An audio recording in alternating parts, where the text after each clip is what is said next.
శ్రీరాముడు సీతాదేవి అన్వేషణకు హనుమంతుణ్ణి లంకకు పంపుతాడు. హనుమంతుడు లంకకు వెళ్ళి సీతాదేవిని చూసి తిరిగి వచ్చి శ్రీరామునికి చెప్తాడు. శ్రీరాముడు తన పరివారంతో కలిసి యుద్ధం మొదలుపెట్టే ముందు పరమశివుడిని పూజిస్తాడు. పరమశివుడు ప్రత్యక్షమవుతాడు.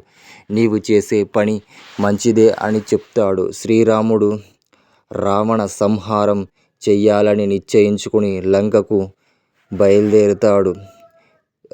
రావణ యుద్ధంలో రావణాసురుడు మరణిస్తాడు. శ్రీరాముడు సీతాదేవిని తీసుకుని తిరిగి వస్తుండగా శ్రీరామునికి దర్శనము శివుడు ఇచ్చిన ప్రదేశంలో ఒక శివలింగాన్ని ఏర్పాటు చేయాలనుకుంటాడు శ్రీరాముడు. సీతాదేవి శ్రీరాముడు ఒక శివలింగాన్ని ఏర్పాటు చేస్తారు. అదే రామేశ్వర జ్యోతిర్లింగంగా ప్రసిద్ధికెక్కింది.